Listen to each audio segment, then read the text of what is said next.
Well, I'll tell you what, Levon, I'm excited to be here, and I'm going to share this with you before we get our little dialogue going here. Okay. It was just 11 years ago that Mr. David White and I were sitting in a radio studio, pitched the idea. He said, what about a South Carolina Football Hall of Fame? Right.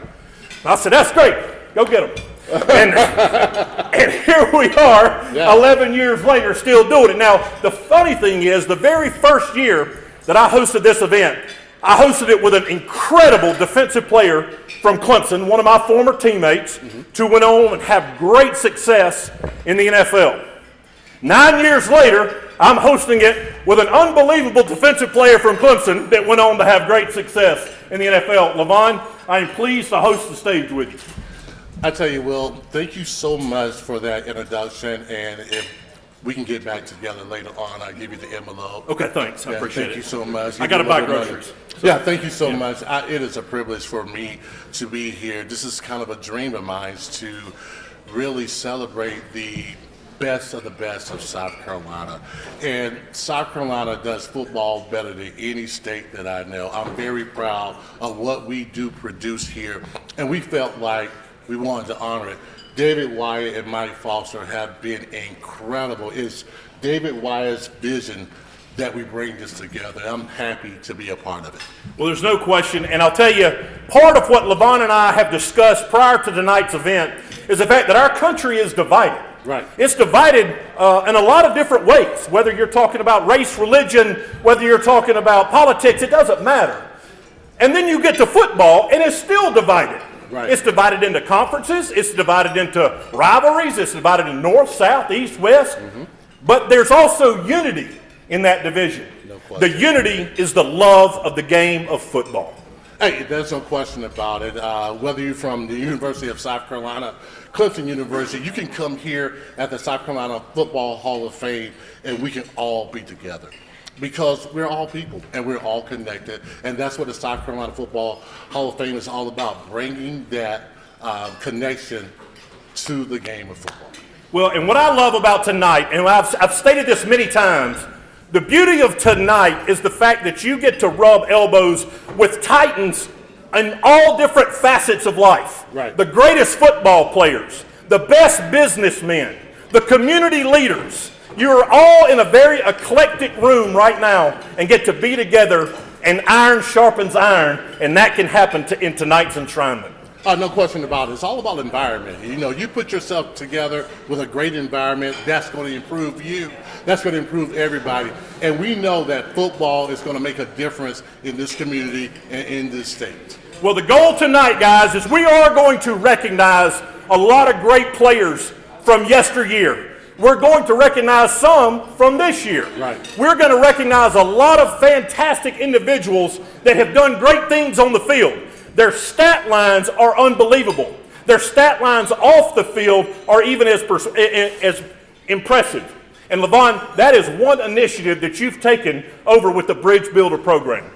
Correct. We had a program yesterday, an award ceremony, our BeABridgeBuilders Excellent Award. And I'm telling you, we had 10 incredible high school football players who are not only good on the field, but good academically and also good in the community. And that's what we're trying to create at the South Carolina Football Hall of Fame. We are going to educate, empower, and encourage our next generation of students to greatness. And we want all of you to be a part of that community. And last night we had some wonderful, wonderful young men. We had a great time. We developed another community that's going to last forever and ever. It was second to none, no doubt about it. And with that, helping lead the charge is one of our favorite coaches in the whole world. He just happens to be sitting right to our right now. We've given him a time limit, although I've never seen him use a time limit. Usually that's in his introduction or first joke. And now you got to be careful now. Coach Jeffries will call you out. He's I know like a he comedian. will. I know. So I'm going to only say great things about him. I love him. He's the best coach ever. Yeah. So yeah, you better be careful, Will, because he gets on the stage and he should. It's over. It's over. Yeah, it's like a comedian. Once he gets the mic, it's over. No question. With that being said, ladies and gentlemen, put your hands together. Hall of Fame coach Willie Jeffries.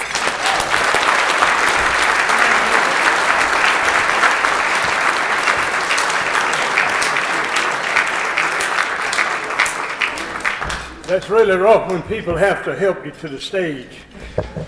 Will, I'm so happy that my awareness of your proclivity for the esoteric aspects of being an MC that these people will enjoy.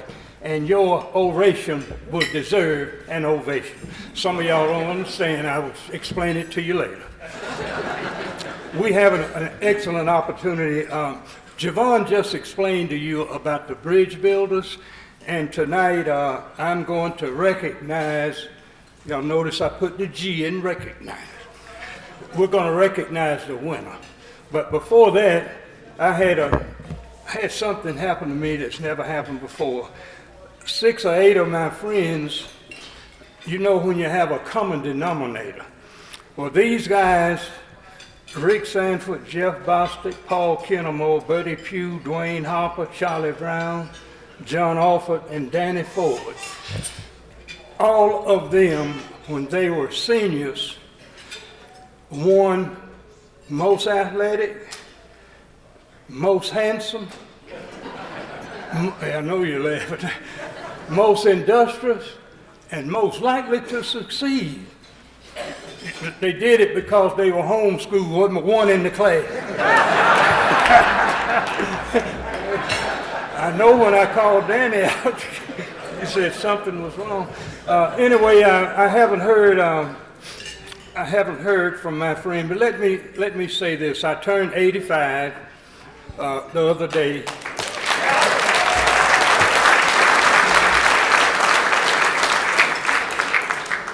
Mary drives me around, or either Scrap Iron or Buddy Pugh, so they take good care of me. I pulled a muscle changing my mind. Don't get that bad. But anyway, I must cover this. Mary and I will have been married 61 years, June the 3rd.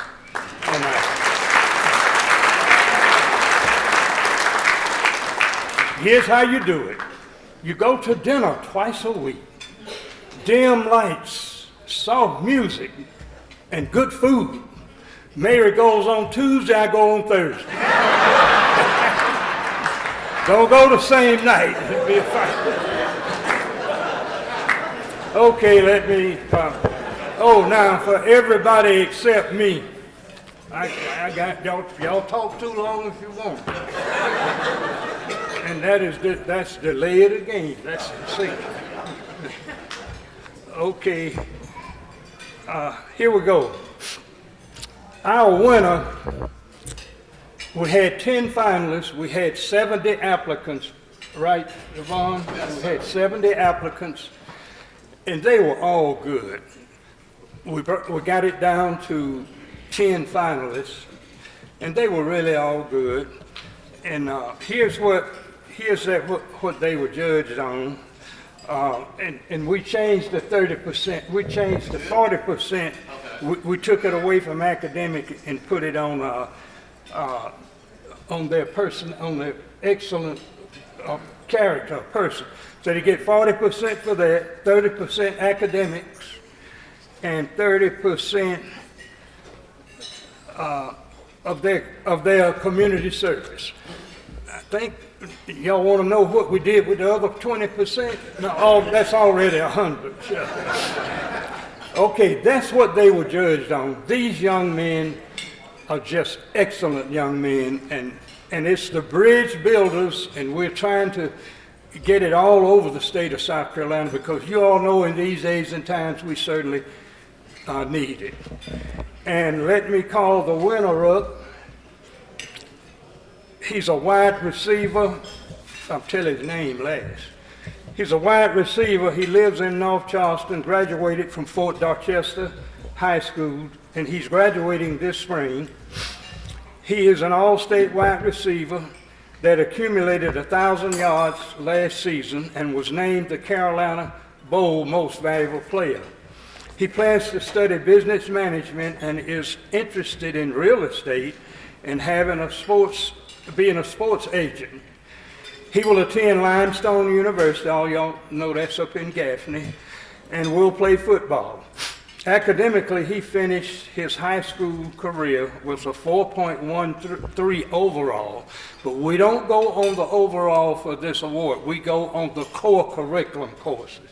And his core curriculum, he had a 3.45. That's in your chemistry and English. We ain't talking about shop and bricklaying and stuff like that. So he had a 3.45 there. He's a leader. This is what his coach and principal said. He's a leader on the field. He's well liked by his peers. And here's what he works with, the reason he qualified for community service. Spends his time as a volunteer with Meals on Wheels, Toys for Tots, and reads to elementary school teachers. Let me introduce the winner of our award tonight. Let's give a round of applause for Davian Joyner. Come up, David.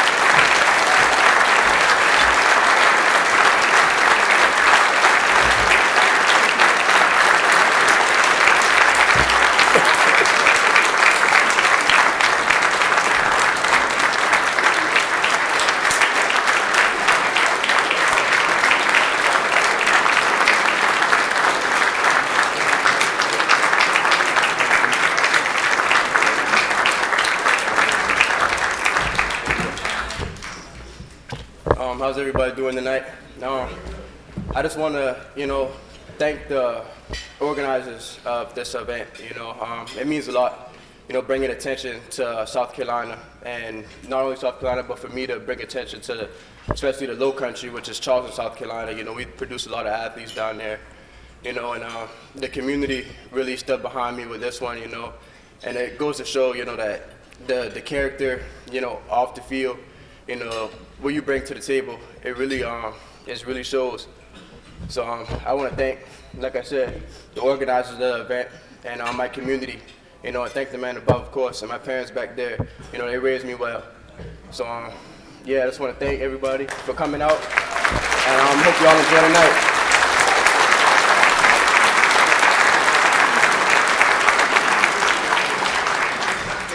night. We need more young men of his caliber.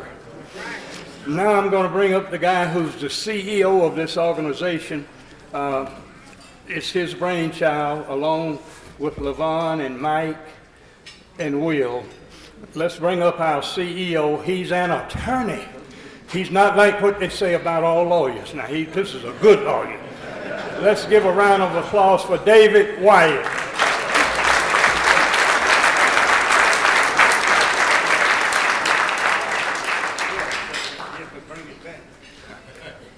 So I do have the flag. I tell you, it's awesome to see who actually fills the seats at an event like this. Been praying for months for everyone here and appreciate you being here. I want to welcome you in. It's a very special night. I stand here with respect and love. You talk about core characteristics or qualities, and that's mine, love and respect. So congratulations to all the honorees. So excited to honor you guys tonight, and it's a special evening. And I'm not going to speak, y'all didn't come to hear me speak, but I am going to bring up my good friend Drake Curry, if he'll make his way to the stage.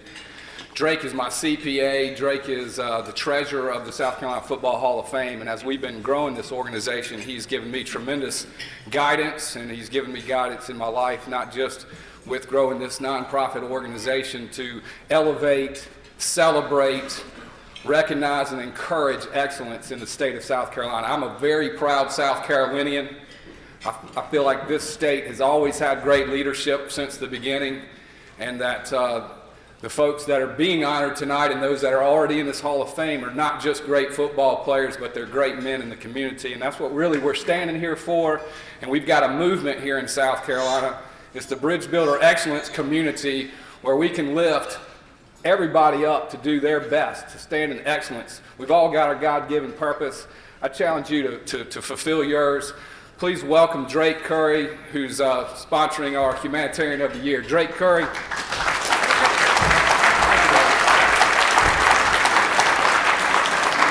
You know, it's awfully intimidating. Can you hear me, Ada? It's awfully intimidating to follow Coach Jeffries. Speaker, can I bring Davian back up here a minute? Would you come in here a minute? David, you know how I get through this? He said, you know, you can't speak very well. You only have 2 minutes. I'm going to spend 30 seconds with him. This fella is really sharp. Now, do you see how well he's dressed? Hang on.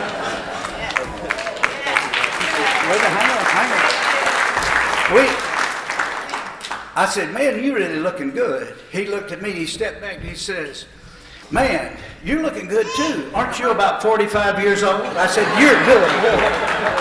Thank you. Good to see you. So he's going to go a long way. He's sharp and he's quick, and we appreciate him. You know, I don't speak very well about a lot of things, but I'll tell you this. I met a fine young man, Coach. He could be called Coach. He could be called Doctor. He could be called General. You know what he told me? He said, I just want to be called Joab Lesesne. I said, amen. Well, David had an initial conversation with him over the telephone, and David called me, and I said, well, what did he say? He said, well, don't you think you could find somebody better than me to receive this award? And I said, David, that is the first thing you'd like to hear out of the Humanitarian of the Year. So as we talked, we met with Coach and Joe and General and Doctor, and we had about a 2.5-hour lunch, and we didn't really eat, we just talked. And you know, typically I look around and I try to find people that went to Wofford, and I start talking about people. And I started with my cousin who probably graduated in '69. Later in life, he's an attorney in Florence. He had a terrific illness, lost all his teeth, the implants, and they put back, but he lost his career for that. Joe knew about that. I mentioned another person. He knew a life story about him. I mentioned another one. He got another life story. Went on and on like that. And then I came to one of my good friends, and he's sitting over here, Milton Ponder. I said, do you know Milton Ponder? Now, Milton was there in '66, '7, and '8, I believe. He says, do you mean Hick Ponder? I said, Hick Ponder, I don't know if that's Hick Ponder or not, but you probably know him. So I knew that he knew all about all the people that had gone to school there. This is an incredible memory. And he was so humble. When he walked into the restaurant, I knew coming across that room that was Joab Lesesne. Now, I'd never met him, but I still knew that's who he was. That's the way he operates. But you know, back in late '63, some of us will remember Frankie Valli and the Four Seasons had a great song entitled, Oh, What a Night. Does anybody remember that? It's a great song. Well, that was about the end of '63, and in '64, Joe goes to Wofford University to be a history professor. And 8 years later, he became the head of Wofford. I think that's magic, when you can go from being a history professor to running the School of Wofford in 8 years. So I want to congratulate him about that. But you know, there's another passion that I have, and it is the Bridge Builder program. We have got to spend our time with the youth, with the young adults, with the middle-aged people, and people that look like me. We all need some seasoning, we need some role models, we need some mentors, we need some great coaches.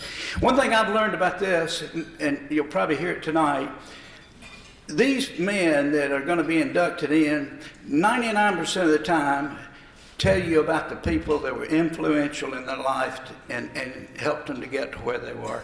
It is so refreshing to hear that, and they give back. But I think everybody in this room must be winners, or you wouldn't probably be here. And we want to challenge you to participate in this Bridge Builder Excellence Program for the sake of our students, our young men and women. All right, I want to revisit a couple of definitions. Humanitarian, a person promoting human welfare and social reform.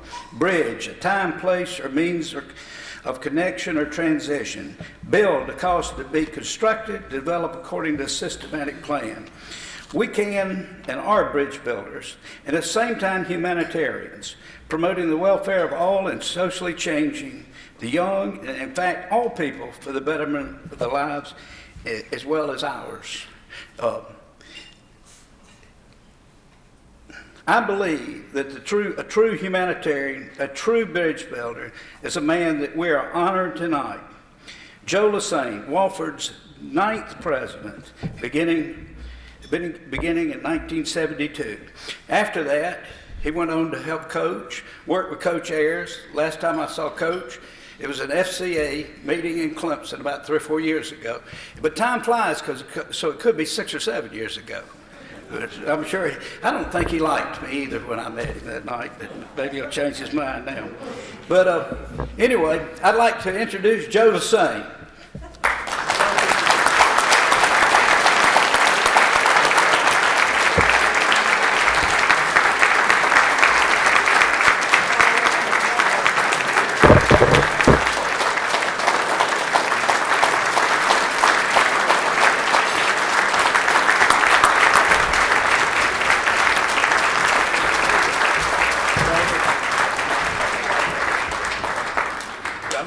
You with this Humanitarian of the Year award, and I have them actually to make me one as well. Thank you. Thank you, sir. Thank you very much. Well, my wife, when I told her about this, she said, well, let me call the children, and all of them just laughed like heck. They thought it was ridiculous, and that was what I thought when they told me that this was happening. But I have to say, at this point, that maybe what I ought to do is I'll make you pay. So I've got about a 14-page paper here to read to you. But I do appreciate all the kind words that we've got. And I certainly admire this organization. But I was serious when I thought that I could sit there and think of hundreds, not some, but hundreds of people that would deserve that more than I did.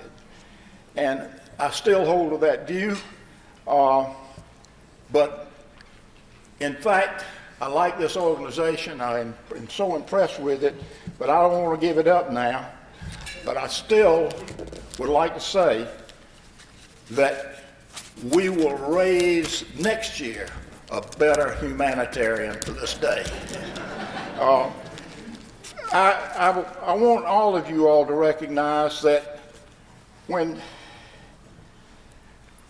you get an award like this and you're 85 years old, it really does mean something to you. And I very much appreciate it and like the idea that I'm associated with names that I see on this list. It's one of those things that make a person in his elderly years happy. Coach, where are you? Coach Jeffries, it does make you happy. For all of the rest of you, I want to tell you that I have had a lifelong love for the game of football. My father played in 2 colleges and was a head coach at with the Rock Hill Bearcats for 9 years. My mother was a sports lady. My brother was an athlete in the family, and he coached at Sumter and then wound up being the athletic director at Erskine and vice president for student affairs. And Dode Phillips, who was selected as the captain of the first half-century all-state football team back in the early 50s, was my family's best friend. So I had football surrounding me, and I never could get away from it.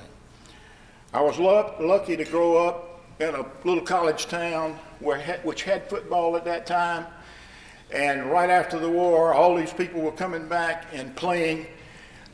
Some of them who'd played for one or two for Georgia and one for the Chicago Bears before they ran him off from the team. Not because they didn't want him, but the NAIA wasn't very much in favor of people from the pros playing. But those people all went out into coaching, and I admired them all and followed them all and was delighted every Saturday morning when I would see their teams won. Wherever I went, I was always attracted to football programs. And it doesn't matter where I was, somehow I went immediately there. My first job was at Coastal Carolina, and I had the opportunity there to become real close friends with Buddy Sasser, and Buddy and their staff took me in. After that, I was able to come to Wofford, and Gene Alexander, who had been on the team, the basketball team at Erskine, was coaching football, and he was the end coach. He became a pretty good coach because he had a guy named Jerry Richardson playing the end. And when I got there, I got locked into the athletic program at Wofford, and I never got away from it. And I still love football. Mike Ayers, when I retired, came and said, "Yep, we'll give you something to do. Come back," because I hung around down there so much. He said, "Why don't you come on the staff?" And so I spent the next 18 years with Mike, and the friendship with him, which had gone all those years, continued. He got where he could wear me out so bad fishing that we gave up on that for a while. But at any rate, over his 30 years, he made all the difference in the world at Wofford, and I notice that some of our football staff is here, and other people from Wofford, and I appreciate your presence. But all I'd like to say is that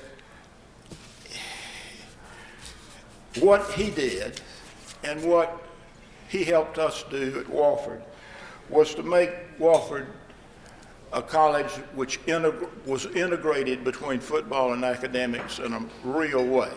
It took years to do, but he was able to make that happen, and it has made a difference to that institution. Let me say finally that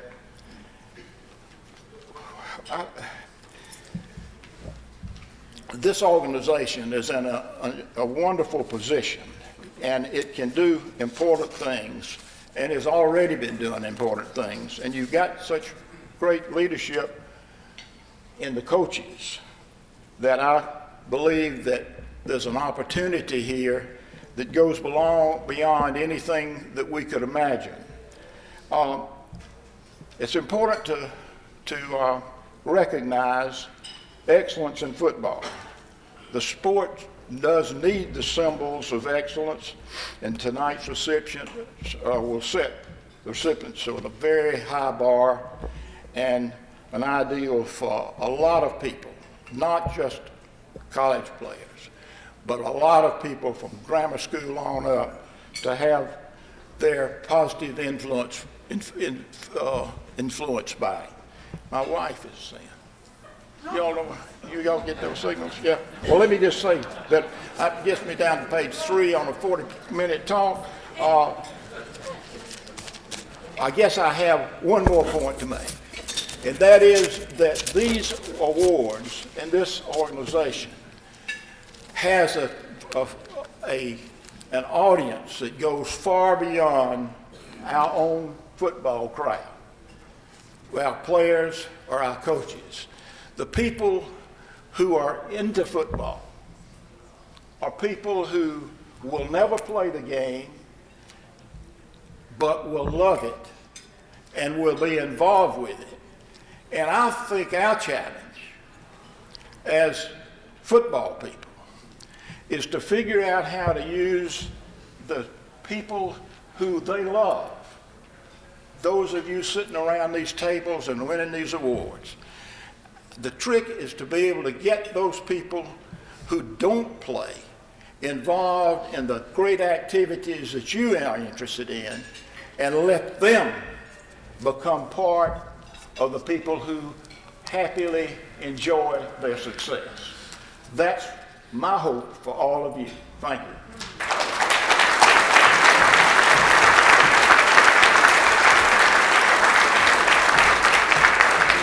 Congratulations, Doc. Now, we got one more award we're going to be giving out this evening, and if Coach Chadwell will make his way to the stage, and David Wyatt, George Rogers, if you can make your way, I'll give you about 7, 8, 10, 12, 30 minutes to get on up here. For a man that rushed the ball as fast and as many times he did, it's going to take him a minute. But these gentlemen are going to come up here, and they're going to be giving out the Blanchard-Rogers Trophy. I know we have a couple of former Blanchard-Rogers Trophy winners here in the house. But instead of me, and of course in your program you will see a lot of these stats. So we won't have to give you that, but I wanted you to hear it directly from the man that coached him. So Coach Chadwell, we're going to allow you to introduce this year's 2021 recipient. Thank you very much. Good evening, everybody. It is an honor to be here to represent Coastal Carolina, our athletic director, Matt Hogue, and our president, Michael Benson.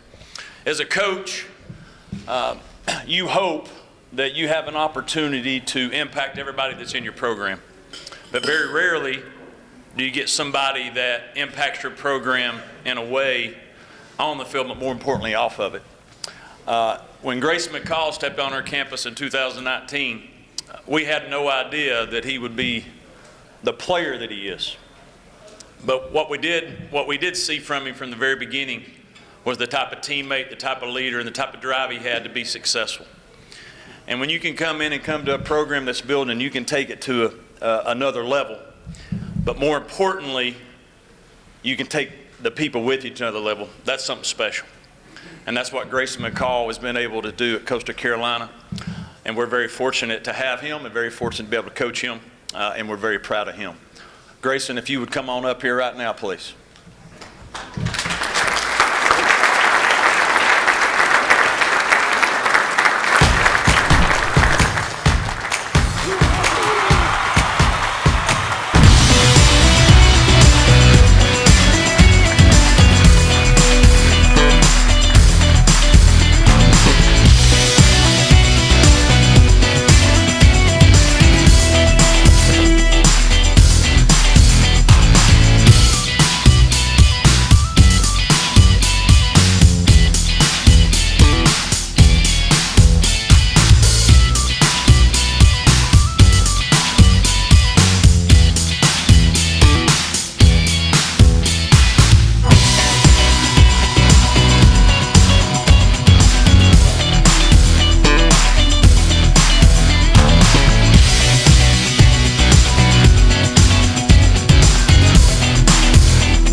Thank you guys, I appreciate it. This is a very special night for me and my family, so I appreciate you guys being here. First of all, I want to give a huge thank you to the South Carolina Hall of Fame for hosting such a great event for all of us to attend tonight. Thank you for supporting and recognizing athletes like myself in the great state of South Carolina. I want to start by thanking my family for being here tonight. This loud group over here with the cold beers that are making a lot of noise, that's my family. If it wasn't for you guys, none of this would be possible. From the time my football career started at age 6, they have sacrificed an insane amount for me to get to the point I'm at today. Every single one of you support me and motivate me to be the best version of myself every day, and I can't thank you guys enough. You're the reason I get up and do what I do every day. I truly appreciate you guys. The next person I want to thank took a chance on a 17-year-old kid that was under-recruited, underrated, and a kid that didn't really have his head on his shoulders. He saw something in me that I couldn't even see in myself. From day one, he took me under his wing and paved the way for me. I'm so grateful for the opportunity he gave me that ultimately changed my life forever. Coach Chadwell, thank you for everything you've done, continue to do. I truly appreciate you. Following that, I want to give a huge shout out to the best quarterback coach in the country, Coach Willie Corn. Coach Corn doesn't get nearly enough credit as he deserves, but he is one of the, if not the biggest reason for my success over the past 2 seasons. Coach Corn taught me how to watch film and practice like a pro. He has taught me so many valuable things that I'll carry for the rest of my life on and off the field. Lastly, I want to thank all my teammates, President Michael Benson, Athletic Director Matt Hogue, and all of Teal Nation for the unmatched support each and every day. I can't thank you guys enough for what you do for me on a consistent basis. I'm truly blessed to be a Coastal Carolina Chanticleer. I'm honored and humbled to stand in front of you tonight and accept this award. I've worked extremely hard and put in a lot of time behind the scenes to reach this point in my career. But I'm not done yet. The real work is just beginning, and I've got a long ways to go. My best football lies in front of me, and I can't wait to see where it takes me. Once again, I thank each and every one of you for being here tonight. Thank you for your time, and as always, shots up. Thank you.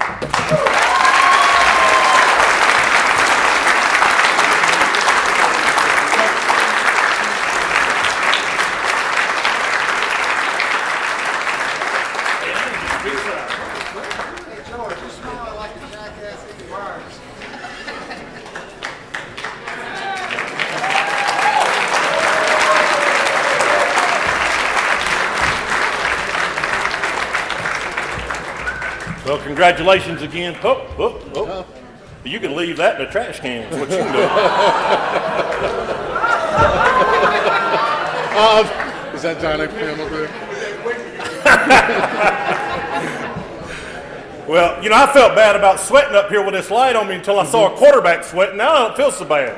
So it's that time. It's that time. It's that time. Yes, sir. It's that time to induct 5 great men Yes. this evening. And I tell you what, we got a special class this year. We do? I mean, we got a former Hog down here now. And you know, a guy like me Yes. is going to get excited about that. Yes. And I tell you what, he will tell you how great he was back in the day. My guy, though, from the Halls.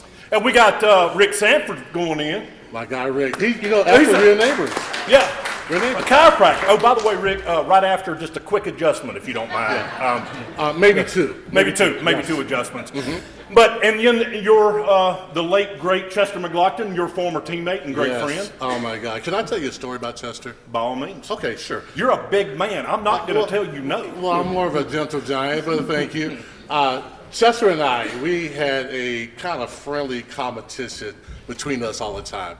And he was a phenomenal athlete, great player, could do whatever you wanted to on the field, whenever time you wanted to do it. We're at the Gator Bowl, and we're going against this guy, Major Harris, and we are crushing this guy. I already got a sack on him. I think his mom was crying in the stand. She was kind of crying. She said, "Get her baby out of there," that kind of stuff. And so we were sitting, we were on the sideline, and I'm looking at Chester with my little smirk and like, "What's up?" And he kind of looks at me like, "Okay, watch this." It's home. We got them at West Virginia's back in their end zone. Me and Chester beside each other. Can you imagine myself and Chester? And we're rushing the passer. And I'm trying to get him. Chester's trying to get him. I try to cut back inside. The next thing you know, Chester makes the sack, calls the fumble, scores a touchdown. We get back on the sideline. I'm sitting on the bench. He kind of points at me, and we just bust out laughing, man. He knew he had won up you. He was such a great player. We miss him dearly. Miss him dearly. And that's just a few of the guys that are going in tonight. And just a little bit of housekeeping. The presenters that are be coming up here, you're going to see a highlight reel. As the highlight reel of your inductee that you were presenting, you can just make your way down to the stage, and we'll instruct you what to do next. But with that being said, we'll start rolling that footage, and we'll get this thing kicked off. You ready to go? Let's do it. Let's do it.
not Jeff Bostic. I'm his brother, Joe. It's an honor to be here and be with all of you. You know what I got voted most likely to do in high school?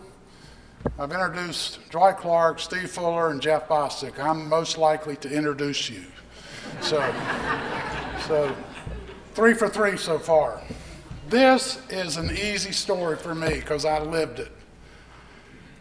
Jeff Bostic, probably the most improbable person to go on to stardom of anybody I know. The most unbelievable story. Now keep all this stuff in mind. Jeff wrestled high school his senior year, 185 pounds. He had ribs. I've seen them. Doesn't have any more. 185 pounds. You know how many scholarship offers he had out of high school? 0. Gonna go to Fork Union Military Academy, prep school. I'm at Clemson. I'm a year older than Jeff. I look a lot younger, but sometimes people think I'm one of his children. But I'm going into my sophomore year. Ed Emery comes in. We have done all the 2-a-day practices. Says, "You think Jeff will want to come to school here?" And I said, "My folks think they can't pay for all this." He said, "No, we're going to put him on scholarship."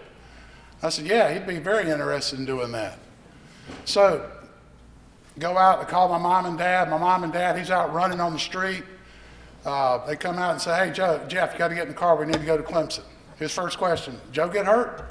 "No." He said, "You're going to have a scholarship at Clemson." He said, "Wow."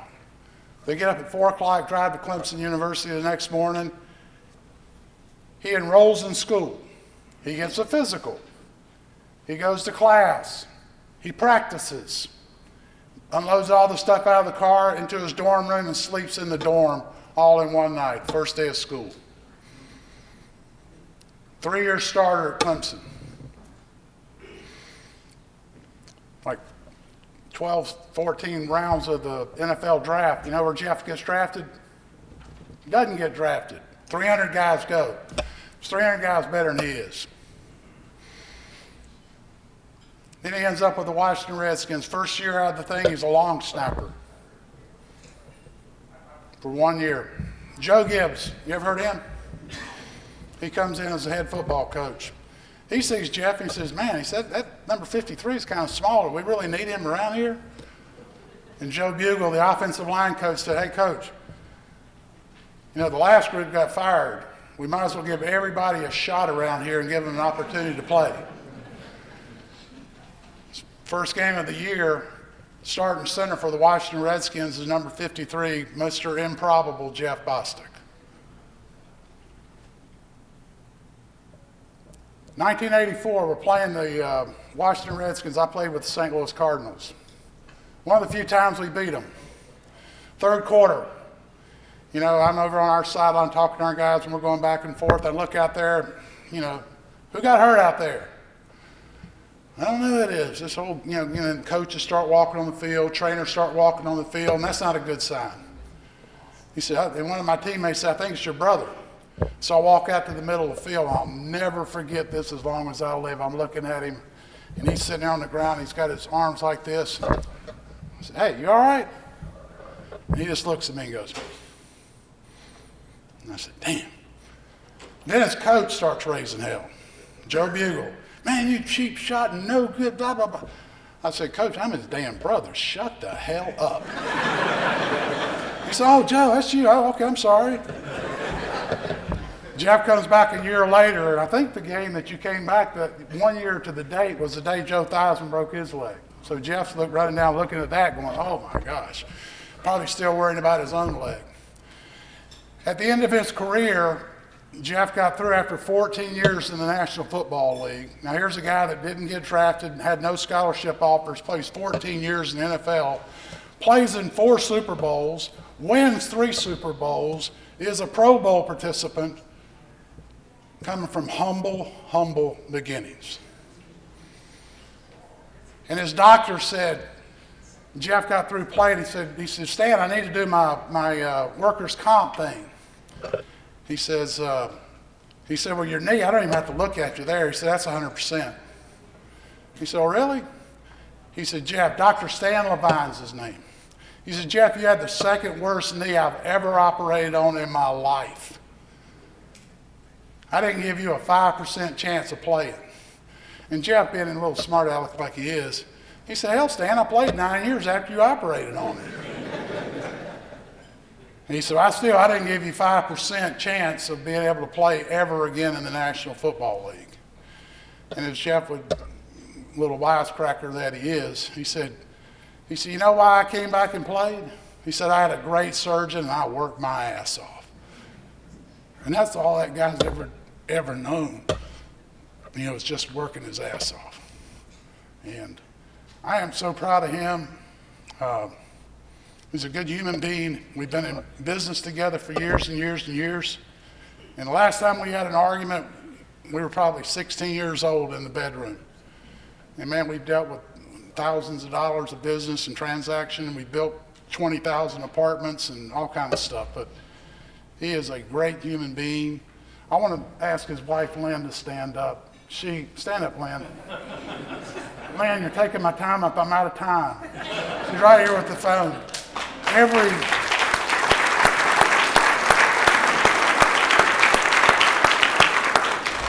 Every good man, most likely, has got a good woman there.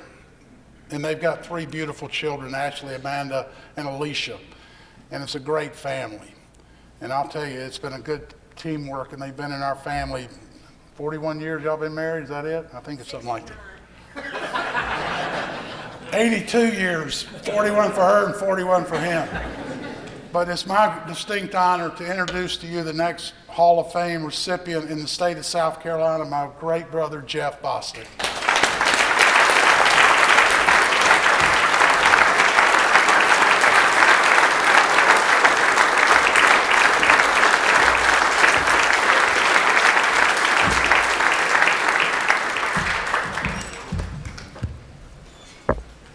Thank you very much, Joe, for your kind words.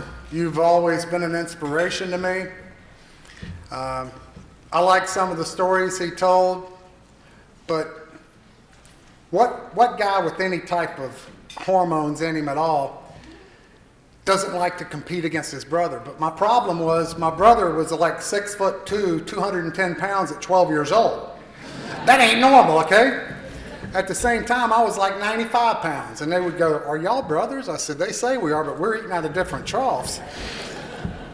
But anyway, I was stupid enough to think the things that he was getting able to do, playing football, I could do it too.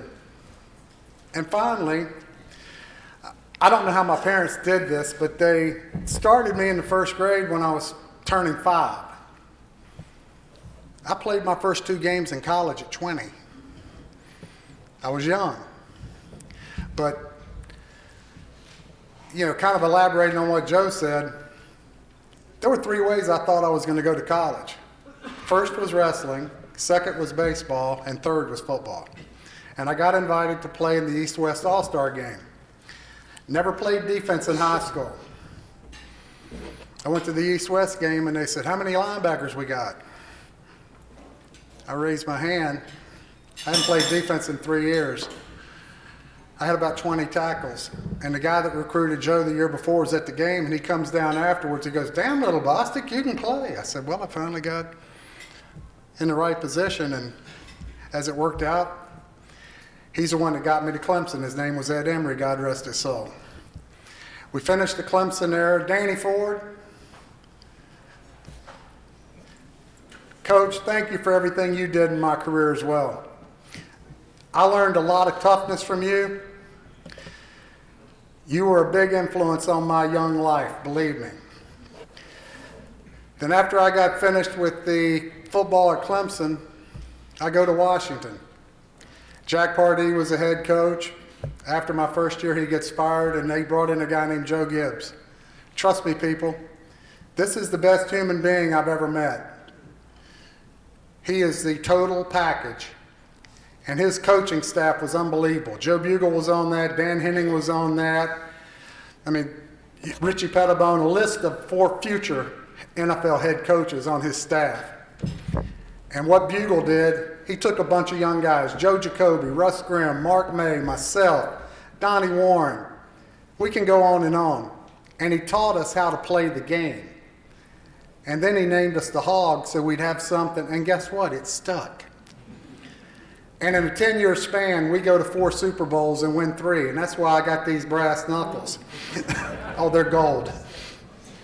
But I want to thank, first of all, my wife. Wives of football players at the pro level, and particularly when you play as long, you've been a doctor or a nurse for a long time. People say, you look like you came out of the NFL okay after 14 years. I said, I've had 5 operations, I broke 5 fingers, I need my left rotator cuff repaired, and I need my right knee replaced. Other than that, I'm really good. But somebody asked me the other day, if you had it to do all over again, would you do it? I said, right now, yes. I would go back in a minute if I were that age again. I'm going to end. I want to congratulate all the other inductees that are coming in with me. I want to thank the South Carolina Football Hall of Fame for this wonderful evening. It's something I certainly won't forget. And go Tigers. How about that?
Good evening. My name is Michael Boulware, and I'm Peter's youngest brother. And I want to tell you a quick little story of when our family realized that Peter was a special athlete. And it came at the end of his junior year. Florida State had just gotten torched by Florida at the Sugar Bowl, and we were on Florida State's campus walking around, and it was a pretty sad atmosphere around there. We ended up walking up on Chuck Amata, and in his weird high voice, he told my parents, he was like, Mr. and Mrs. Boulware, we are really going to miss your son next year. He was a great athlete, and we're sorry to see him go. And my parents were baffled because my brother was a junior, and they fully expect for him to come back the next year. And so they asked, is something wrong? Did he get in trouble? Did he lose his scholarship? And Chuck Amata was just as confused. And he said, Mr. and Mrs. Boulware, your son had 68 tackles, 20 tackles for losses, 7 caused fumbles, 3 fumble recoveries. He's leading the league and broken the school record with 19 sacks. He's probably going to be a first-round draft pick, maybe the first defensive player taken. He needs to go to the draft. And they literally had to convince my parents that he does not need to get his resume together and go get a job. Fast forward a couple months, we are sitting in the basement of our house, and Peter's whole career is about to be defined in this one moment. And the pressure is on, the air is thick. I'm 16-year-old, I'm watching this all go down, and the first pick comes on the board.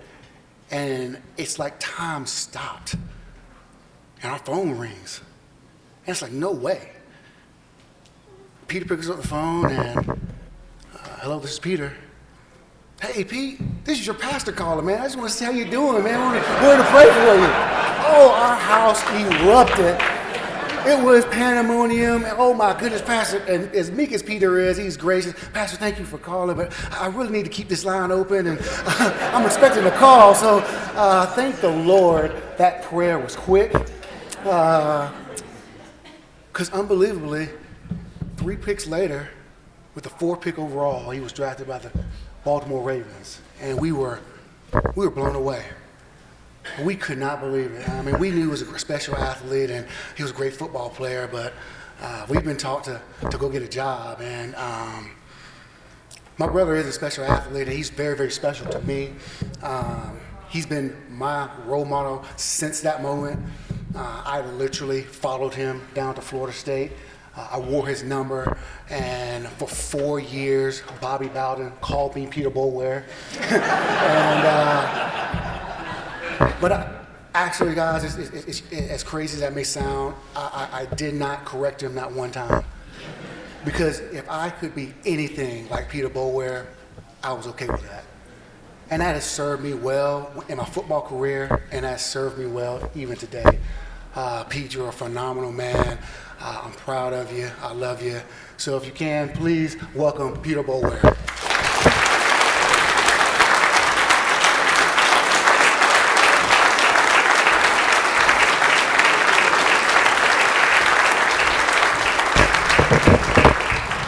Thank you so much, Michael. Thank you so much for that introduction. I am so honored to be here today. Never in a million years, growing up in Columbia, South Carolina, going to Spring Valley High School, could I ever imagine being inducted into the Hall of Fame here in South Carolina. So it's a privilege and an honor. And as much as I'd like to take all the credit for myself, I know I can't, because there's so many people that helped me get to where I am today. So many people poured into my life. So many people tried to get me back on track, even though my head was hard sometimes, and sometimes I didn't do what I wanted to do. There were people that stuck with me. And the first group of people that I want to recognize is my mother and my father. They were incredible examples, and a lot of times when you hear the stories of professional athletes, they talk about broken homes or growing up on a tough side of town. That wasn't me. I had a mom and dad in the household, and I had an incredible example to live after, and they pushed me. They challenged me, and I know a lot of times at high school I didn't like them because they were making me do things that I didn't want to do, and I thought that I should be doing some things that I wanted to do, but they didn't let me. But I stand here today and say, thank you, Mom and Dad. Thank you for being tough on me when I didn't want you to do it. And here today because of that. Just like Jeff mentioned, I'm going to recognize my wife, Kenzie, because Jeff was right. I mean, being an NFL wife is a tough thing to do. I mean, you're traveling a lot. You've got training camp, you're on the field. It is incredibly stressful. And when you don't have a good practice or a good game, I mean, the NFL, I mean, if you slip up, you're going to be out of a job. And typically, the first person that gets the first layer of your frustration is your wife. And again, my wife was there for me. She doctored me through 9 surgeries and through all the frustration, but she was there to pray for me and to believe in me, even when I didn't believe in myself. She was there for me, and so I'm just so thankful to have had an incredible wife that was there for me. To my brothers and sisters, I was in a very competitive household, and my brothers and sisters, I think they did it better than me. My older brother, he set the tone for us, a scholarship athlete to Georgia Tech, and right out the gate, he won a national championship. My sister was a multi-year state track champion, went on to get a scholarship at Notre Dame and ran track and cross country there. My brother was drafted by the Seattle Seahawks. So my goal growing up was, I was like, man, I just don't want to be the weak link. I don't want to be the one to mess this thing up. And so pressure was on me. And thank God, I had those guys to push me, to challenge me, and to help me in accomplishing my dreams. And I got the opportunity after I left Spring Valley High School to play for the legendary Bobby Bowden. And I tell you what, Bobby was, he was an incredible coach. But more importantly than a good X's and O type of coach, he was a godly man, and he was always about your character, and he was always about your integrity. And he always preached that the game is going to end sometime, and your football career will be over. But when it's over, what are you going to be remembered for? What impact are you going to make in the city or the areas that you've been put? And again, Coach Bowden put that in me. And so I was just so thankful to be up under such a legendary coach. He passed away last year, and I had an opportunity to go to his funeral. And as good of a coach as he was, and the national championships and the ACC championships, the funeral wasn't about football at all. It was about his life and the character. And all the players that played for him said, you know what, I'm here today. I'm a father today. I have kids today. I'm impacting my community because that man poured in my life. And he made an impact on me. And I just pray that as I live my life and as I do things and as I go about in the community, I can leave the type of impact that Coach Bowden made on me. And then lastly, just getting the opportunity to get drafted in the NFL. Again, when Mike was telling that story, it was a dream come true. A kid from Columbia, South Carolina, Spring Valley High School, never in a million years do you think you're going to go to the NFL, let alone be drafted, the 4th pick of the draft. And I got that call, and it was a dream. And I tell you what, I played for some incredible coaches, and I've got to give, Brian Billick, Marvin Lewis, Jack Del Rio, just some incredible coaches that taught me how to play the game the right way. And I see James Trapp, he was one of my teammates there. I mean, we had some incredible times in Baltimore. I mean, we set some records there, and we did some incredible things. But again, we had incredible coaches that, again, they demanded the very best from us. And they squeezed every bit of talent out of us. And they allowed us to do some incredible things, win a world championship, and just really be at the top of our game. And so, again, I'm thankful to the Baltimore Ravens organization. Art Modell, I tell you what, he is just one of the greatest owners. Again, the NFL needs to get their act together and put him in the NFL Hall of Fame because he's done an incredible job for the NFL. Steve Bisciotti just runs an incredible organization with the Baltimore Ravens. So those guys will always be incredible. So again, just so thankful to be here. I would like to, again, recognize the South Carolina Football Hall of Fame. Thank you for recognizing me. Even though I left the state of South Carolina to play at Florida State, thank you for giving me this honor, and I'll never forget it. Thank you so much.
Good evening. Good evening. How you doing? My name is Dwayne Harper. I am Dwayne Harper's younger brother. And Dwayne asked me on March 3rd. He said, man, I got inducted to the South Carolina Hall of Fame. Would you do my induction speech? I said, sure, man, of course. I'll do it for you, man. It means the world to me. But his reason for me doing it kind of had me confused, because it wasn't because I was his brother or his friend. He said, I want you to do it because I knew you would say something funny. So when I started thinking about things to talk about,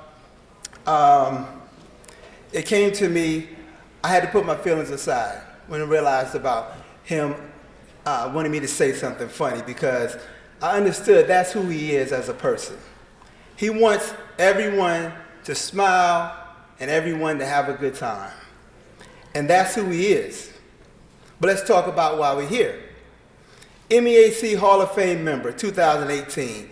Orangeburg-Wilkinson High School Hall of Fame member, 2015. South Carolina State Hall of Fame member, 1988. South Carolina State 100 Greatest Players. Unsung Hero Award winner, San Diego Chargers. Super Bowl 29 starter for the San Diego Chargers. AFC Conference champion in 1994. Drafted by the Seattle Seahawks in 1988. Horn Motors punt, pass, kick winner in 1979. And hearing all of these accomplishments, it is safe to say that my brother is a pretty old football player. All right? If you see that helmet, it does not meet concussion standards. He never got to play on the new field turf. Matter of fact, when they played on it, it was green carpet from Home Depot.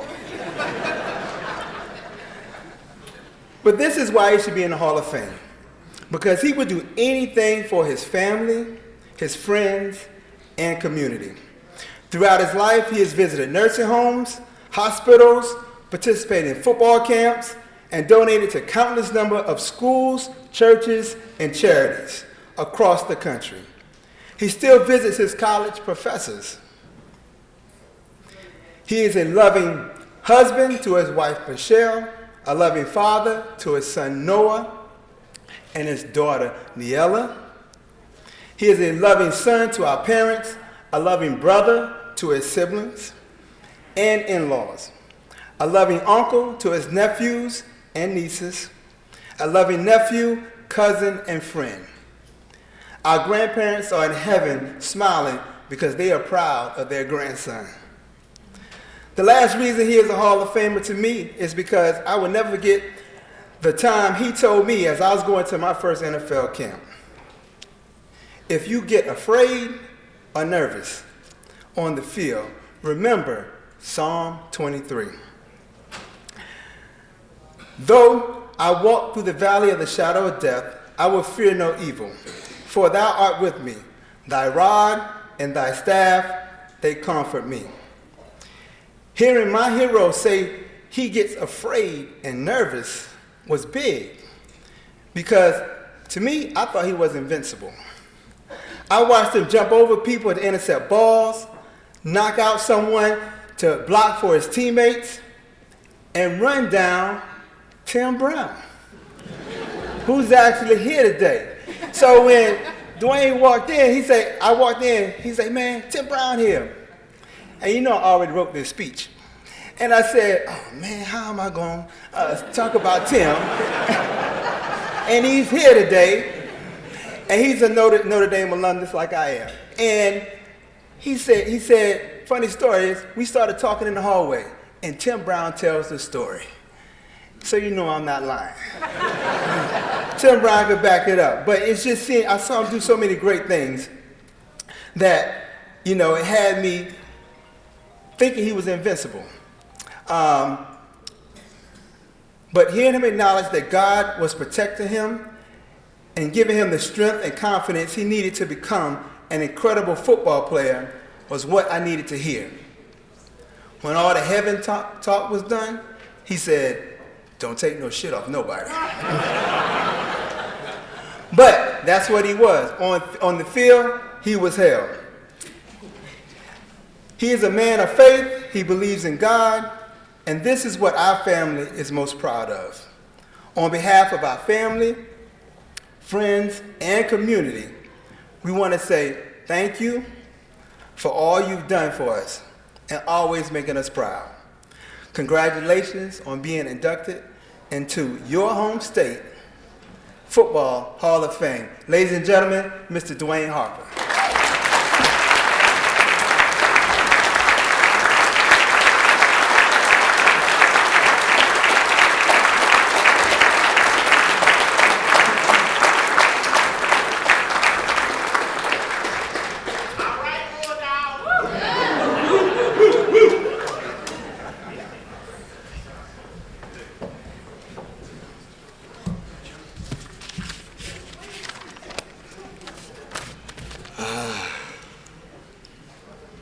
I'm not as old as Coach Jeffries, but I need these glasses. Good evening. I want to dedicate this evening to my mom and dad because they weren't able to be here tonight. I was checking into the hotel yesterday, and I saw Coach Jeffries, and he told me, "You're early. That means you don't have to do any push-ups." But I thought to myself, in my head, I was thinking, I don't have to do any push-ups. Coach J never recruited me as a player or coach, but we are still good friends, Coach. Coach J has given me many opportunities that I am thankful for. I've lost my place, Coach J. These glasses not working. Well, I'm back.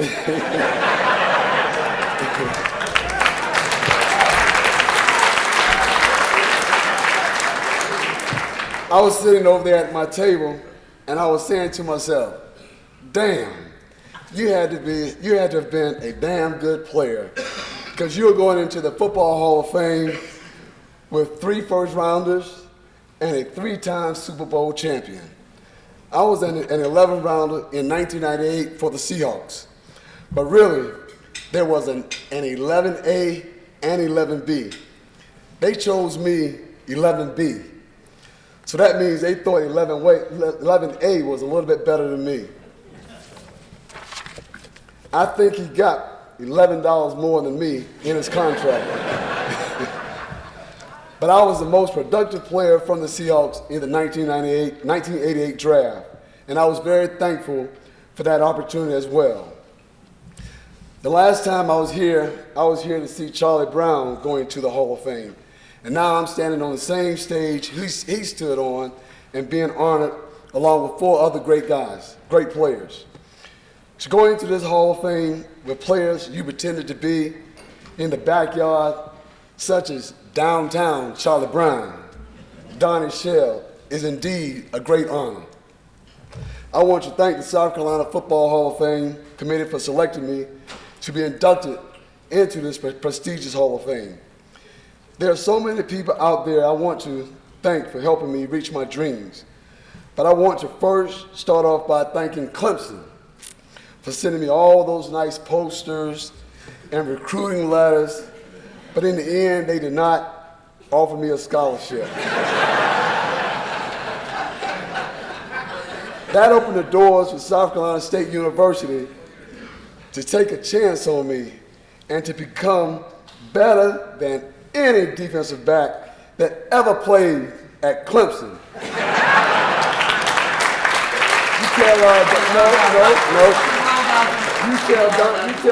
You tell Donnell Wolfer that. Donnell and I are good friends. But in all seriousness, I want to thank my dad for giving me the foundation to understand the game of football. I want to thank my older sister, Pamela, for always being there to protect me when people would try to bully me and take my football. I want to thank my brother Deveron when people said I was too small, because I would use him as a weight on my back to do push-ups every night to get stronger and to build my body. I want to thank my wife, Michelle, for always being there to support me and to keep me healthy. She's a health and nutrition coach. She's the reason why people always say, hey, it looks like you can still play football. But of course, you know she wrote that part. I want to thank my biggest fans, my son Noah and my daughter Niella. My son watches all my games on YouTube and he critiques me. and my daughter Niella. When she sees a football game on TV, she says, Dad. When she sees Tom Brady playing, she says, Dad too.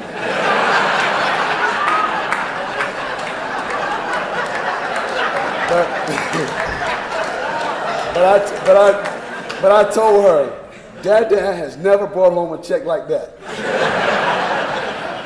I want to thank my mom, my best coach ever.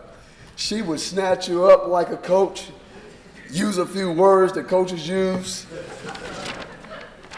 and she had a great arm, because I remember mumbling something back to her in the grocery store, and she took a bag of flour and threw a pass and smacked me upside the head with it. I was whiter than Rick over there.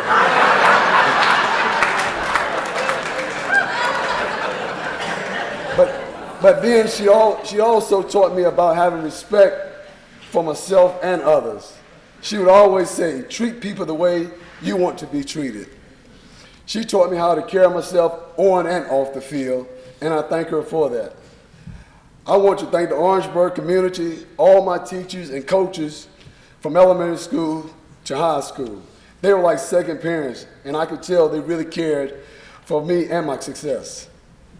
I would like to thank the coaches that recruited me to South Carolina State, the late Bill Davis, Coach Buddy Pugh, and Thomas Saxon.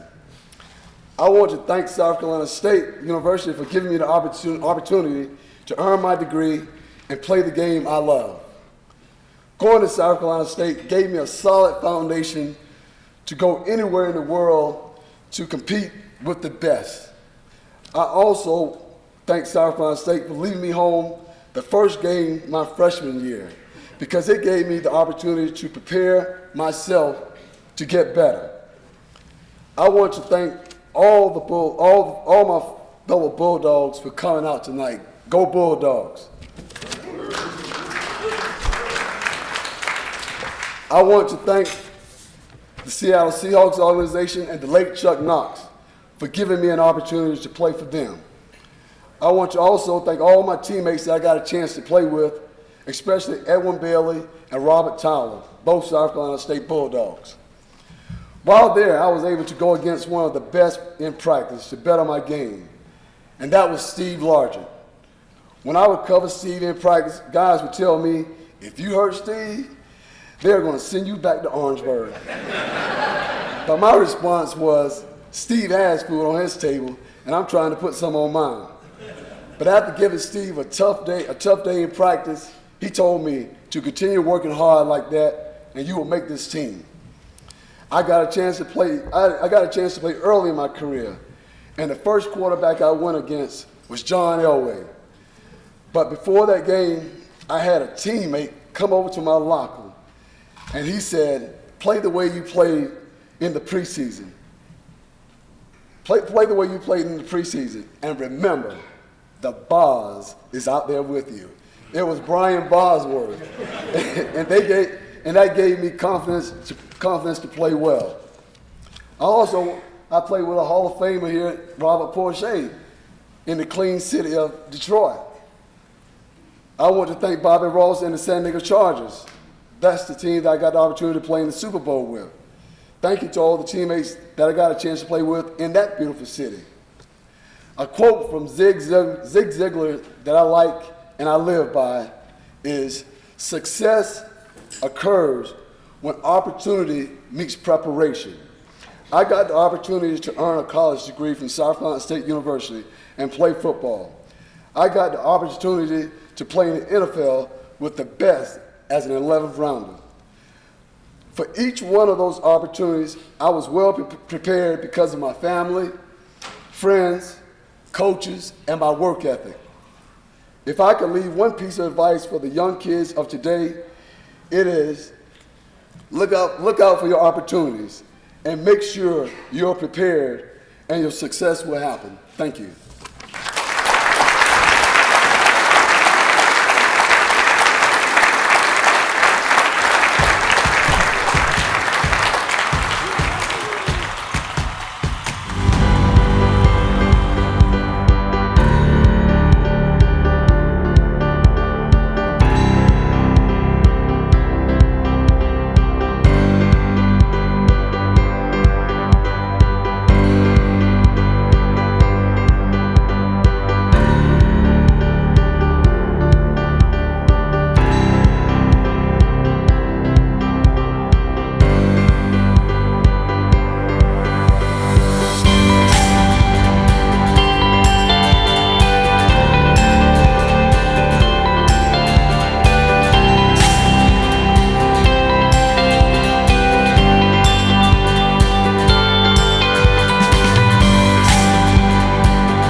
Good evening.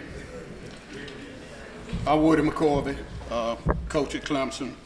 And first of all, congrats to all the honorees here tonight.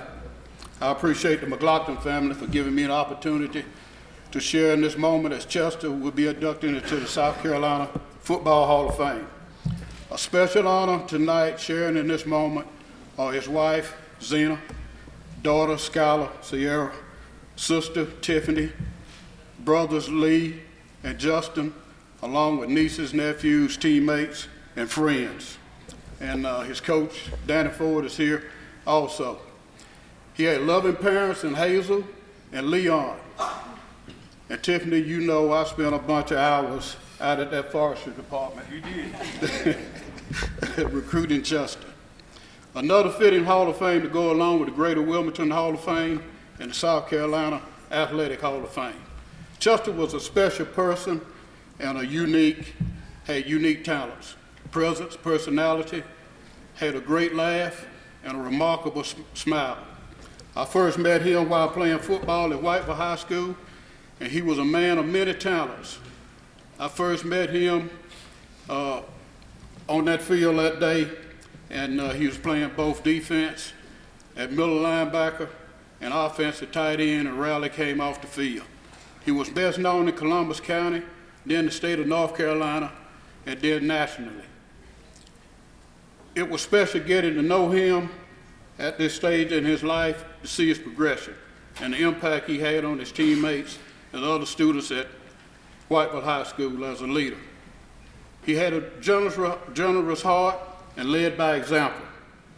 I was extremely elated when Chester informed me that he was going to play football at Clemson, and so was the Clemson Nation. I was with him during the seasons of '88 and '89 before moving on to Alabama, and then watched him with a tremendous career finishing up in 1991. Chester had acquired a passion for coaching and was special mentoring players, giving spiritual advice and helping young men to reach their life goals on and off the football field. He and I spent time together at the AFCA convention in Dallas, and he was getting into coaching, and he did it at Chabot, University of Tennessee, and Stanford, and he was very happy about his decision. On November the 24th, 2011, at 1:02 p.m., I received a text from Chester. It read, "Happy Thanksgiving and God bless. 1 Thessalonians 5:16 through 18, rejoice always, pray without ceasing, in everything give thanks, for this is God's will to you in Christ Jesus." Chester had grown in his faith. On November the 30th, 2011, 6 days later, as I was leaving staff meeting, I was informed of Chester's passing. A total shock and a sad time for me. That day reminded me of a song of Michael Jackson, like a comet blazing across the evening sky, like a rainbow fading at the twinkling of an eye, shining, sparkling, and splendidly bright, here one day, gone one night. Chester was gone too soon. Legacy for Chester is the good works that he established for kindness, generosity, and responsibility of helping others. Through God's grace, he left us Zena and two beautiful daughters, and I present to you Skylar and Sierra.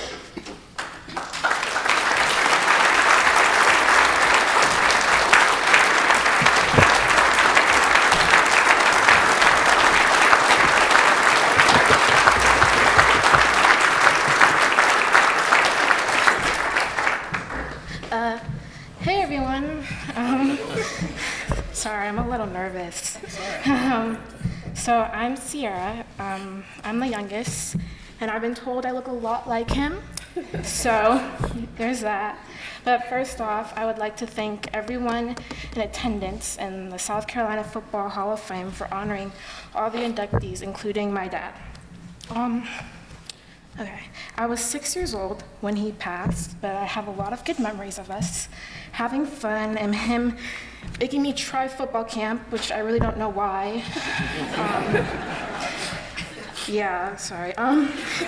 And watching our favorite movie, High School Musical, and him taking me to get my nails done when I asked, so, and also picking me and my sister up from school and just giving us gifts. So recently I have come across like a scrapbook that was filled with notes players have left me and my sister from Stanford. And this helped me learn that he was someone that affected everyone's lives positively. I miss you, Dad, and thank you guys for honoring him, and that you guys get to see what me and my family saw in him. Thank you.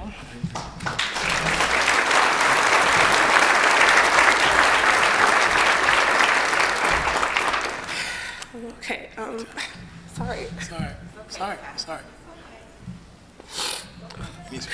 No, I'm good. I literally said I wasn't gonna cry because I didn't want to mess up the makeup, but here we are.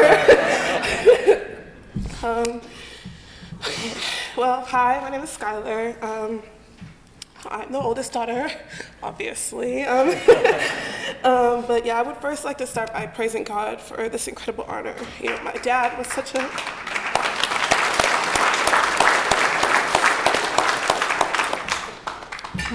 was such a God-fearing man, and in receiving this honor, I feel as though he would have stood up here and done the same thing by praising God and just giving him the honor and praise. And my dad and my mom are such God-fearing parents, and they taught me to do that. So that is why I'm here, standing here in my dad's absence, giving God praise for this honor. So thank you. My dad was a great father, a great husband, a great uncle, friend, and mentor. He cared so deeply about others and devoted so much time to pouring knowledge and love into those around him. It is a blessing to see how much he has touched and inspired other people throughout his career. My aunts and my uncles and his friends and my mom could probably tell you so much about his career and his youth and when he was a little menace to society, but I know him as my dad. He was the guy who used to sit and watch cartoons with me on Saturday mornings. He loved Jay-Z and Mary J. Blige and Mariah Carey and like, I don't know. He was the best cook on the planet. He made up pasta burritos, like just crazy stuff like that. He used to trick me into eating things. I remember when he tricked me into eating a frog leg at a fair. He told me it was chicken, and I thought it was really good until I figured out it was frog legs. I was pretty mad at him for the rest of the day. He also read scriptures and affirmations with me and my sisters before we went to bed, and he continued to instill in us that we are beautifully and wonderfully made. And then I knew that he kind of played football on the side. I wasn't really sure, but but moments like these are like super bittersweet for our family, just because as though we wish that my dad was here to accept this honor, it touches my heart to be here with all friends and family who can share this moment with us, and people who knew him and watch him grow from that little menace to society into the incredible and talented player and person he was on and off the field. So thank you so much to the South Carolina Football Hall of Fame organization for this honor and recognizing all the amazing work that he has done. And thank you to all his friends and family who supported and came here tonight in his honor. And I just lastly also want to thank my mom who,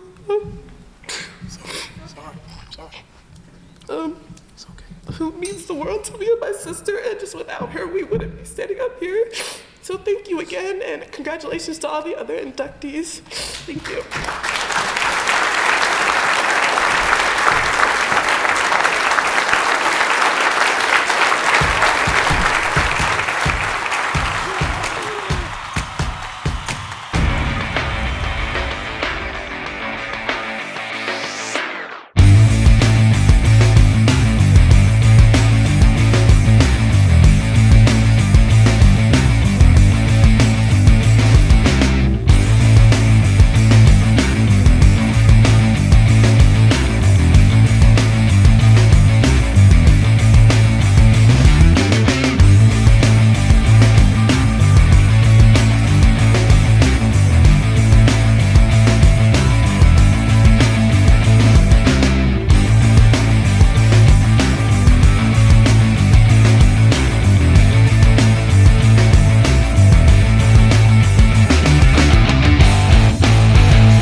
Good evening.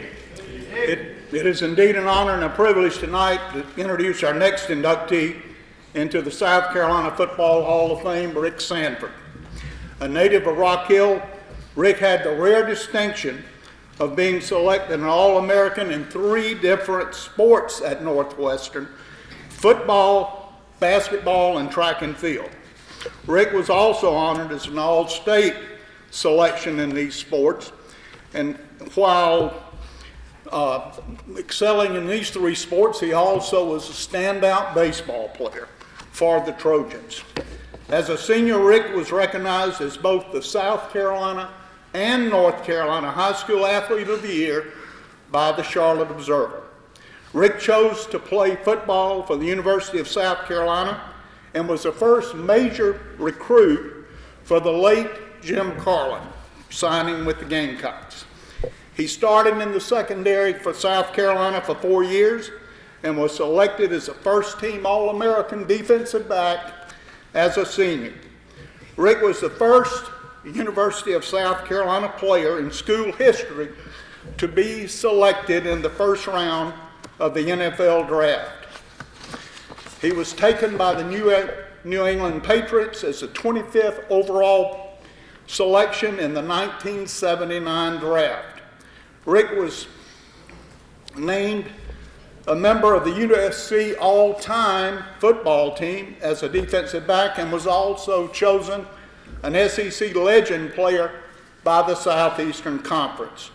Rick later had a 7-year career in the National Football League, playing 6 years for the Patriots and finishing his NFL career with a season with the Seattle Seahawks.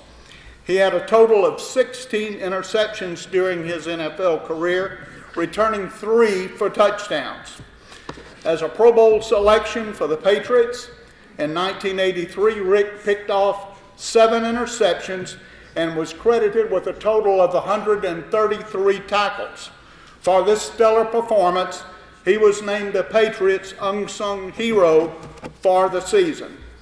In 1982, Rick returned a Chicago Bear quarterback Jim McMahon pass for a 99-yard touchdown interception, which still remains a Soldier Field record.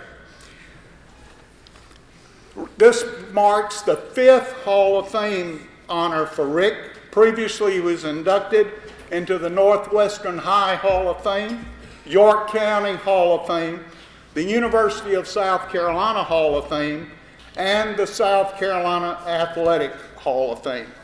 On a personal note, the word that comes to mind when I think of Rick is humility.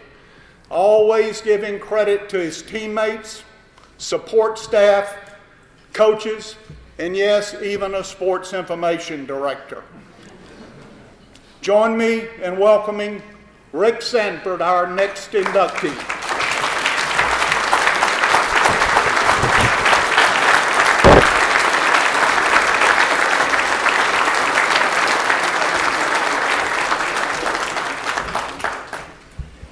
Thank you so very much. It's an honor and a privilege to stand before such great football players that are in this room.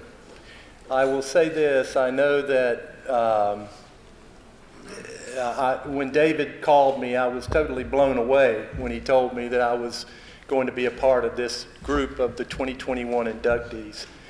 And to this day, it's almost like surreal. I mean, I was doing a radio interview earlier, and it almost seems surreal. You know, I was asked out there by Phil Kornblut. Phil asked me, he said, well, how does it feel? I mean, when you look around and now you're a part of maybe, 50 guys that are total that are, Hall of Famers here in South Carolina for football.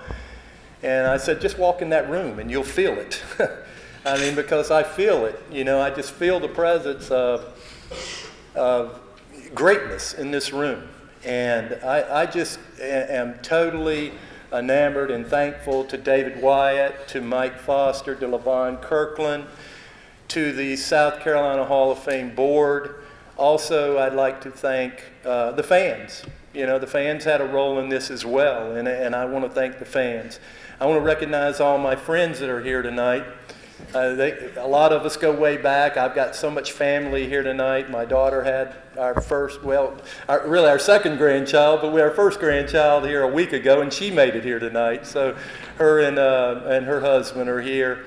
And I wanted to thank everyone that came out to support me here tonight, from my family and my friends. You guys are awesome, and you know I love every one of you for being here. I want to talk about a couple of things before I get the yellow flag thrown on me by Coach Jeffries. One of the things I wanted to touch on was I go back and I think about, well, how did you get here? And let me explain quickly how I got here. I got here, it wasn't because of me. I got here because of loving parents. My mother and father are not here. My father's deceased and my mother's in hospice care now. And I know that, you know, I'll never forget the story. I really didn't like football very much. When I first went, my first day of football practice, I was 6 years old, and I was lugging this little, helmet and, equipment, and I'm walking up the hill there, and my mom's in the car, and I'll never forget this. I said, Mom, I don't think I want to play football. And she looked at me, and she said, matter of factly, said, you'll be here tomorrow. So without my mother's support, I can tell you right now that I never would have played football. I promise you that. Football is a hard game. And anybody that's ever played this game knows that. And I think back to my father, I as a little boy, we used to just sit and watch football games on, the old AFL, NFL games that used to come on.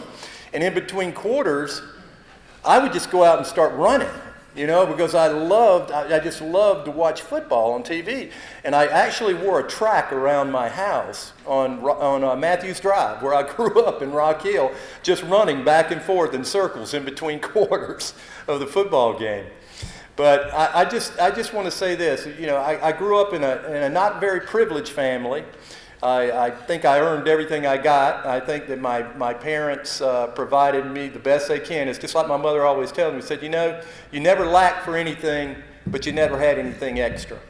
She said, everything you got, you earned. And I talked to her earlier today, and she said to me, son, I'm so proud of you. I wish I could be there for you tonight. And I said, Mama, you are here with me.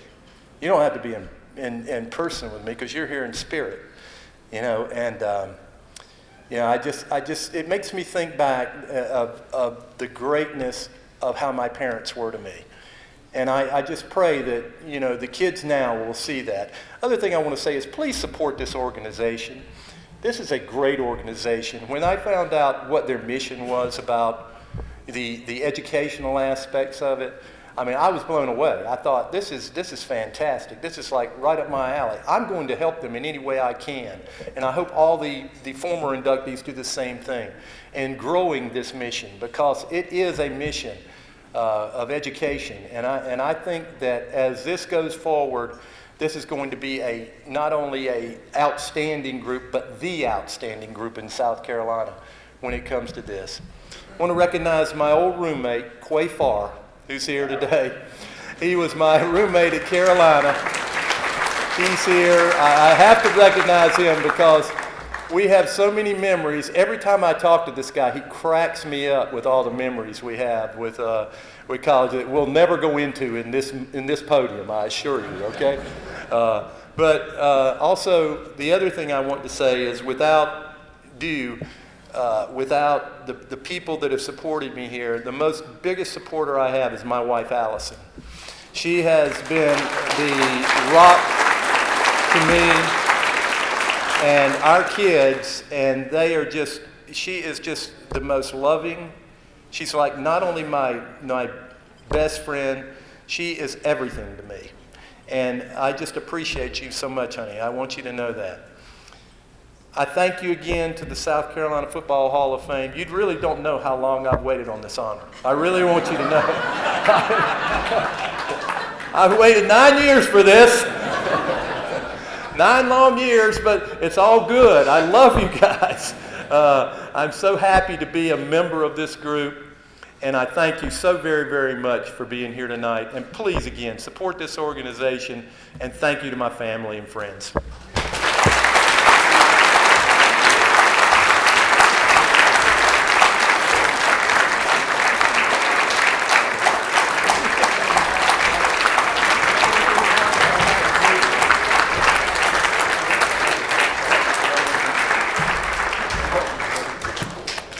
See a Clemson and a Carolina guy can actually hug each other.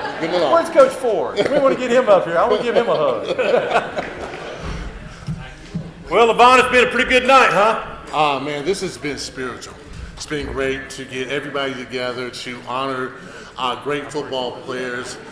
It's amazing. It really was. And I tell you what, when the McGlockton family came up, I almost shed a tear. But I want to thank all of you who've come here tonight. Thank you for making this night so special for us. And I really want you to look in the brochures and really think about our Bridge Builders Excellence Program and what we're doing for student athletes across the state. We really believe in educating, empowering, and encouraging our students because they are our future. And everybody in this room, in this state, has skin in the game. We all have skin in the game. And the best part about living is giving back. We all need to give back. And I ask you kindly and forcefully to give back to this organization. It's been great for me. It's going to be great for a lot of students. We're going to have a bright future here in South Carolina because we're doing the right thing. So thank you so much for coming here tonight. We really appreciate it.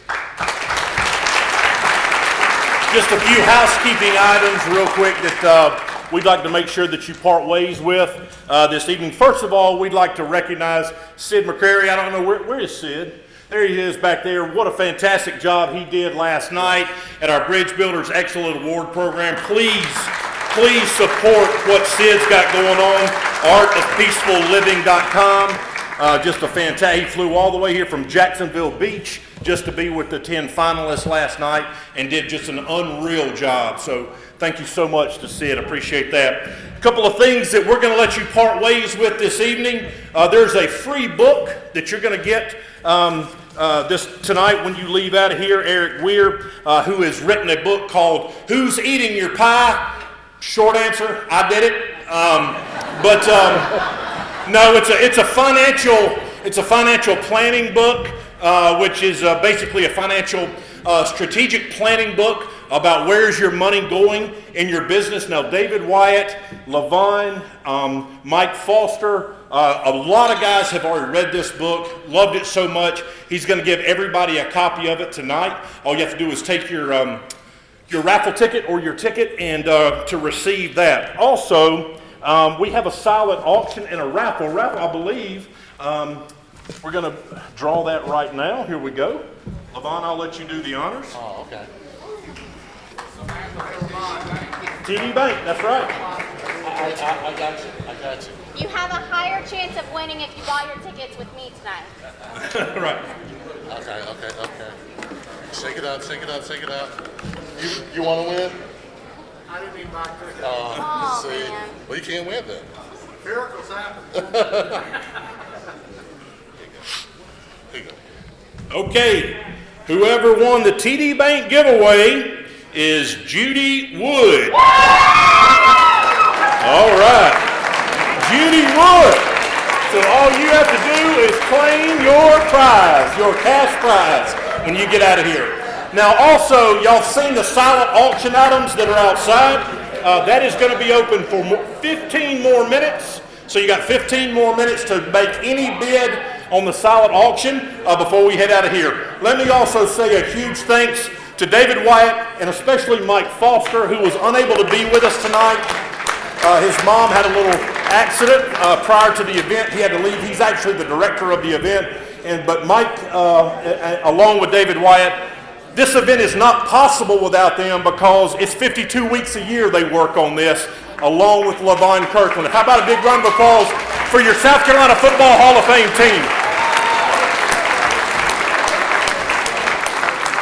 finally, if you were inducted tonight, the 5 inductees, we need you to come to the stage with your plaque immediately following for some photo ops. And, what? That's right. Yeah, Dr. Lesesne as well. Anybody that won an award tonight, please come up. The Humanitarian Award winner, Dr. Lesesne, and the Blanchard-Rogers Award winner as well. So if you'll please make your way to the stage tonight so we can have some pictures. With that being said, hope you enjoyed your night. Safe travels and God bless. All the members here, all the past members too. And don't forget, Vapor Apparel has a t-shirt for everybody on your way out, so get a Vapor Apparel shirt. Thank you for coming.